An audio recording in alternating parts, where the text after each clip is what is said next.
I want to thank everyone for clicking on this video and joining me on what I hope becomes a regular series on my channel, which is how I stamp leather. I wanted to start this series with the basic basket stamp. This stamp is the first one I ever started using and comes in most basic leathercraft sets.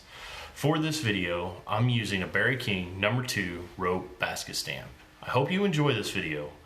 Please take the time to subscribe if you want to see more videos like this. After the video, please comment on what I could have done better in following how-to videos and tell me what else you would like to see. Before we get started, I would like to talk about preparing your leather. Case leather has had the right amount of moisture added to it. In this example, I've cut 3 pieces of leather. The first one I left completely dry. The second one, I put the leather in water for around a minute and pulled it out and allowed it to dry to where there's around 50% of the water left in the leather. The last one, I have fully saturated this piece of leather by holding it in water till no air bubbles escape from the leather. You can see in this picture, when I stamp each piece of leather, different impressions are made. The dry one has barely an impression left. The middle one that has the proper amount of moisture leaves a nice impression in dark burnished lines.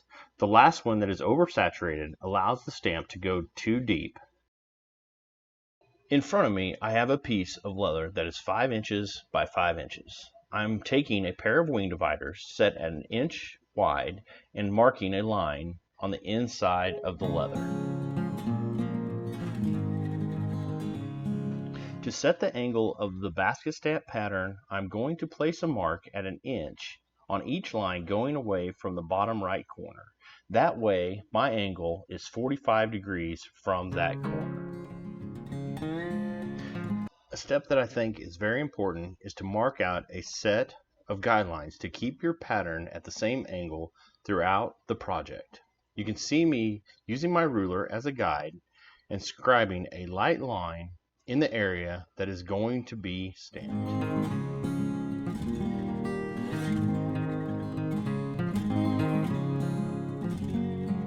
Your leather is cased, you've marked out your border, you've set the angle of the pattern in the guidelines. Now you're ready to start stamping.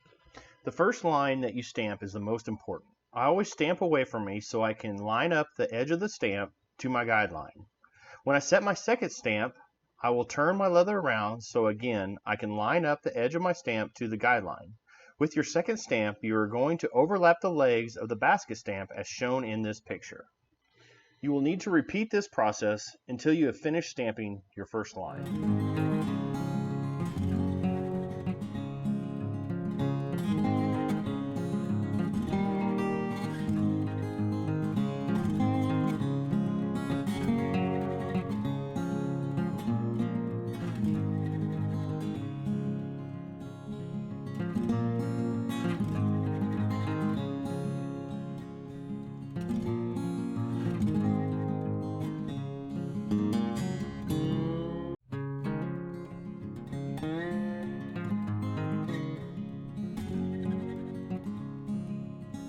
As you can see, I have finished the first line of the basket stamp pattern and have a good foundation for the rest of the project.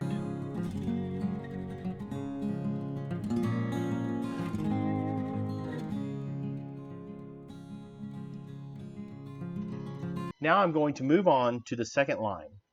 I will place the stamp on the stamps below it, using them as the new guideline. From this point on, all you have to do is repeat the process until we get to the next guideline.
I have stamped up to the next guideline. At this point, you'll want to stop and check that your rows are still at the correct angle.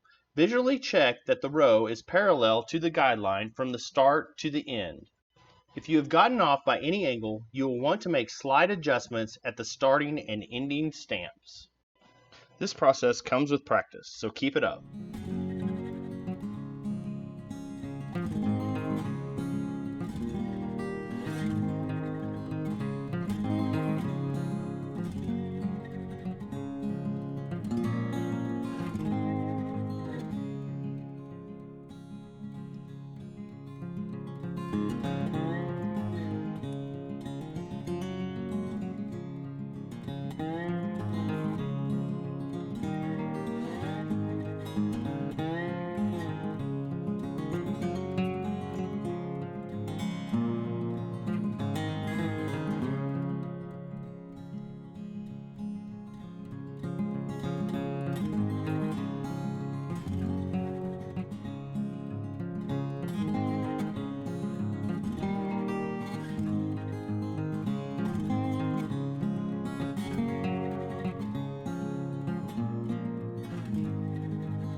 When I get to my next guideline, I check that the row of stamps is parallel to the guideline.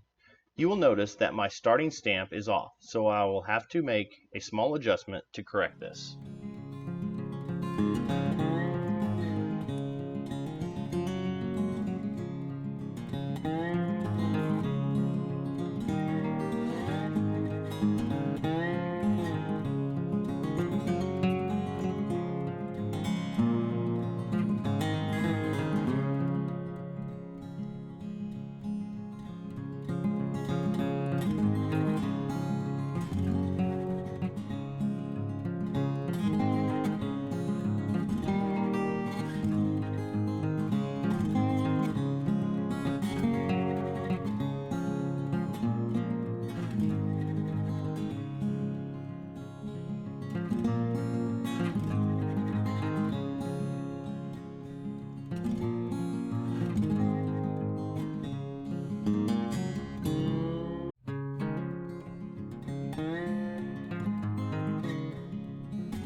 I have come to the end of the project area that I've been stamping. At this point, I'm going to spin the leather around so I can stamp the area left when I started the first line.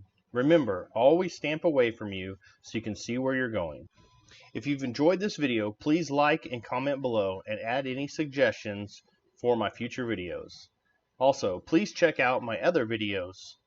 Thank you for watching.